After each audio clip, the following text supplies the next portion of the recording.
Welcome back to my channel guys. तो hope you all are doing great. तो world championship आ गई है और मैंने बहुत दिनों से वीडियो भी अपलोड नहीं करी। तो मैंने सोचा कि आज एक वीडियो ही बना लेता हूँ। ये एक और रीकैप है मेरे गेम का जो मैंने अक्टूबर में टूर्नामेंट में खेला था। मेरे गेम्स में आयरनी ये है कि 6 गेम्स में से मैं सिर्फ राउंड 2 जीता था, जो ही मैंने अब नोट नहीं किया। बाकी सारे नोट किए, एक में ड्रॉ हुआ और मैं 5 लूज़ कर गया। तो आज का गेम राउंड 3 का है। मैं इसमें वाइट हूँ और ओपोनेंट ब्लैक है। मैं जब सारे गेम्स का रिकैप कर लूँगा तो उसके बाद एक व्लॉग भी डालूँगा और वो बहुत इंटरटेनिंग व्लॉग होने वाला है, so stay tuned for it. बाकी इस गेम में आते हैं। तो इस गेम में मैंने सोचा कि क्यों ना स्कॉच ओपनिंग खेला जाए। मैंने स्कॉच ओपनिंग पहले भी बहुत बार ऑनलाइन खेल रखी है और उसकी बेसिक लाइंस मुझे याद है। सो E4 E5, night F3, night C6 and D4। Usually मैं इटालियन खेलता हूँ विद बिशप C4, और इसके बाद जूको पियानो में चले जाता हूँ, जिसमें बिशप C5 पे आता है, C3 होता है, नाइट F6 होता है, D4, E takes D4, C takes D4, और गेम कंटिन्यू होती है। बट मैंने सोचा कि क्यों ना नई चीज़ की जाए और मैंने खेला D4। उसने लिया पॉन से and I recaptured with my night. और यहाँ पर मैं भी मेनली ब्लैक के साइड से नाइट F6 ही खेलता हूँ। और मैंने एक लाइन देखी थी, नाइट टेक C6। मैं भी ब्लैक से बी पॉन से लेता हूँ, क्योंकि अगर आप डी पॉन से लेते हो तो आपकी क्वीन चली जाती है और आप कासल नहीं कर सकते। तो यहाँ पर मेरे एक दोस्त ने बताया था मेरे को एक लाइन जो कि E5 से जाती है, जहाँ पर नाइट D5 पे जाता है, आप वाइट F4 खेलता है और नाइट और पीछे चले जाता है। मेन लाइन यहाँ पर वैसे E5 के बाद क्वीन E7 होती है और मेरे अपोनेंट को ये पता था। मैं यहाँ पर खेलता हूँ क्वीन E2, फिर उसको नाइट D5 खेलना पड़ता है, फिर मैं F4 से अटैक करता हूँ। और यहाँ पर मेन लाइन तो होती है बिशप A6, पर मैं सिर्फ नाइट B6 वाली लाइन पढ़ के आया था। और जैसे ही उसने बिशप A6 खेला, ये वाली लाइन मैंने देखी तो है बट मैंने इसका प्रिपरेशन नहीं कर रखा था, और ये चीज़ मुझे बहुत बार ज़्यादा भारी पड़ती है। यहाँ पर अकॉर्डिंग टू इंजन मुझे या तो B3 खेलना था टू डिफेंड माई पॉन, और बाद में मैं क्वीन भी हटा सकता हूँ यहाँ से।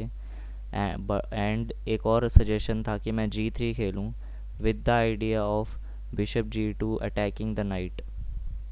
पर मेरे को ये लाइन नहीं पता थी और मैंने खेला क्वीन F3। बहुत ही घटिया मूव, और मैंने कम्प्लीटली इग्नोर कर दिया कि वो मेरा D5 वाला पॉन भी ले सकता है। सो उसने D5 वाला पॉन तुरंत ले लिया। उसके बाद मैंने क्वीन E2 से चेक ब्लॉक किया।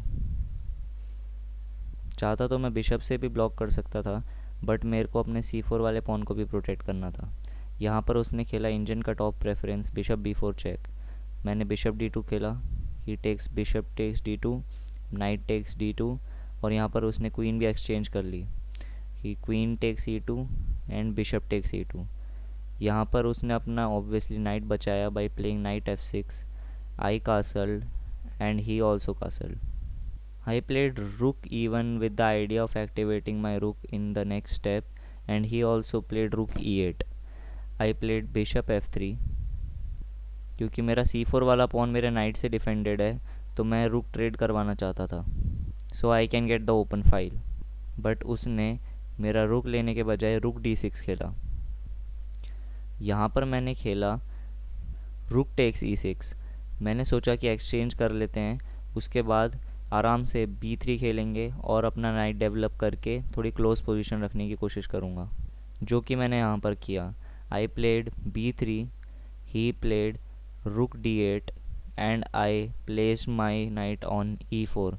Now this was a bad move, क्योंकि वो मेरा नाइट ले सकता था और जब मैं बिशप से लूँगा वो D5 खेल सकता था, और उसके जो ये 3 पॉन्स हैं बहुत स्ट्रॉन्ग हैं and he is breaking through the centre. But उसने ये नहीं खेलने के बजाय सीधा ही D5 खेल दिया। Here the best move was to play knight C5 attacking the bishop and the pawn, और कोई एक ना एक जाता ही। पर मैंने ये मूव नहीं खेला, and which was a big mistake. यहाँ पर मैंने कंसिडर किया कि अगर मैं उसका F6 वाला नाइट मारूंगा एंड वो अपना G पॉन से लेगा तो उसका सेंटर बहुत स्ट्रॉन्ग हो जाएगा। सो आई played rook D1 with the idea of pinning his pawn. अगर वो मेरा नाइट मारता है then I can take his rook with check. इधर उसने सीधा ही नाइट से मार देना चाहिए था, because when I took with the bishop he can play king f7 and the threat is no more and he is in a very strong position. पर उसने खेला बिशप b7। यहाँ पर मेरे पास एक और चांस था नाइट c5 खेलने का with the same idea, but मैंने इस मूव को फिर से मिस कर दिया। थोड़ा सोचने के बाद मैंने b4 खेला। यहाँ पर उसने खेला किंग f7। अब वो थ्रेट हट चुका है, इसलिए मैंने उसका नाइट ट्रेड कर लिया। ही टुक विद द जी पॉन। अब यहाँ पर एक चीज़ आप नोटिस करोगे कि उसका सेंटर बहुत ज़्यादा स्ट्रॉन्ग है और ये बाद में बहुत बड़ी प्रॉब्लम बनता है। कुछ इसी पॉइंट पे मेरे ख्याल से क्लॉक लाई गई थी, क्योंकि बहुत देर तक मैच चल रहा था।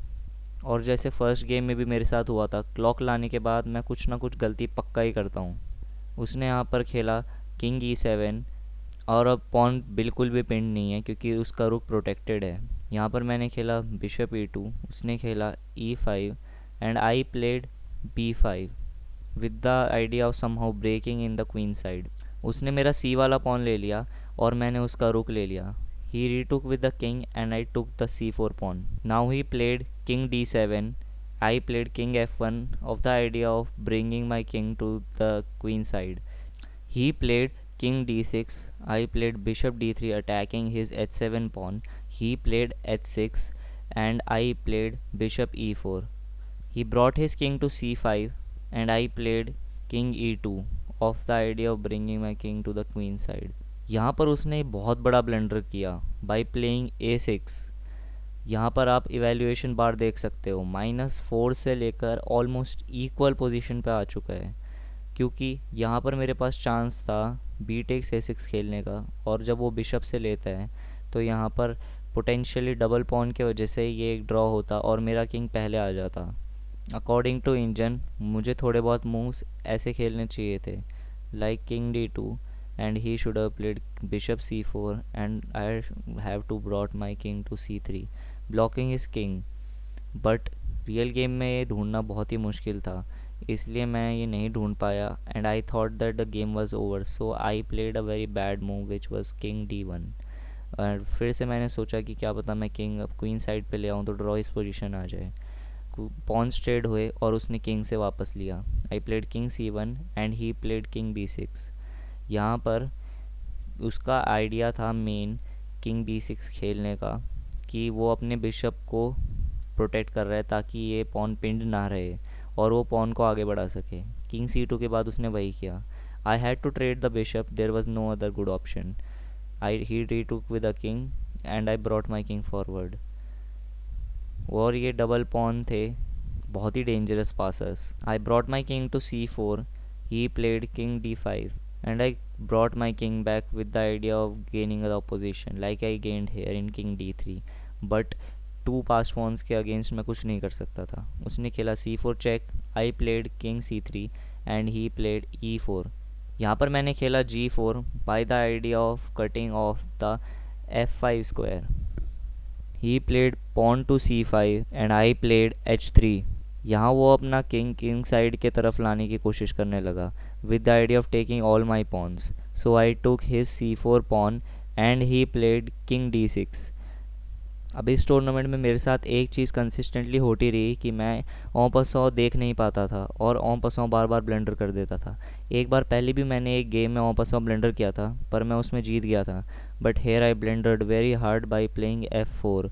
ही प्लेड ई टेक्स f4 और इसके बाद हम दोनों हंसने लग गए क्योंकि there was 2 passers and I couldn't have stop both of them. ये गेम थोड़े बहुत और मूव्स चली पर मैंने उन्हें मिस नोट कर दिया, अच्छे से नोट नहीं किया because of time pressure.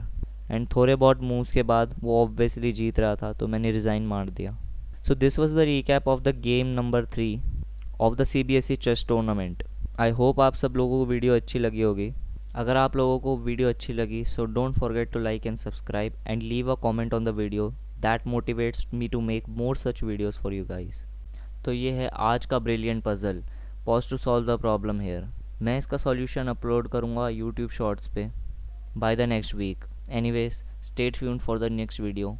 Bye bye.